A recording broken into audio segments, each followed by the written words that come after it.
गायींकडे जरी बघितलं, गाय एकदम सगळ्या तयार आहेत बरोबर का? हो कुठे जरी आपण बघितल्या एकदम जस्त पुष्ट आहेत बरोबर, हो. आणि एकदम चकाचक आहेत. काय याची काय रहस्य काय याचं? ते कोण मिल्क चार्ज बघा ते आता केले काय काय गायांना तर ठेवलं बी नाही. सकाळी लाईट नसल्यामुळे आखीच वैरण टाकलेली नाही. हा, हाईच फोडून खाल्ली. हो हो कुठे असले तर काही विषय नाही. धुतल्या गेलं कवा 15-15 दिवस आम्ही काही त्या कोंड्यातलं घाण सुद्धा काढत नाही. होय, हा.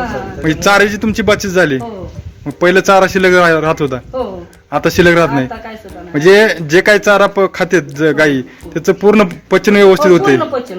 म्हणजे पचन झालं तर चारा पूर्ण संपला जातो. नाही तर काय असं बारीक पिठागत शेण आहे ना. पहिला चारा शिल्लक राहत होता, हो त्याच्यामुळे तुमचं चाऱ्यात बचत होत नव्हती ना, खर्च जास्त होत होता. आता चाऱ्यात मध्ये बचत झाली बरोबर. तुम्ही गाय कधी धुले ते? गेल्या बरेच दिवस झाले. 5 महिने तर होऊन गेला. 4-5 महिने काय सांगता? हो तर.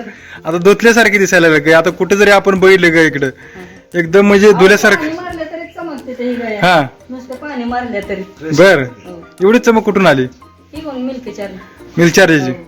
बर बर, किती वापरला आतापर्यंत मिल्क चार्ज? आतापर्यंत 300 किलो वापरले होते. काय सांगता? हो 300 किलो? हो 300 किलो प्लस झाला असेल. 300 किलो पेक्षा जास्त वापरलंय मी. होय, हो अंदाजित मी म्हणते पण 300 किलो तर झालं. एवढं का बरं वापरू?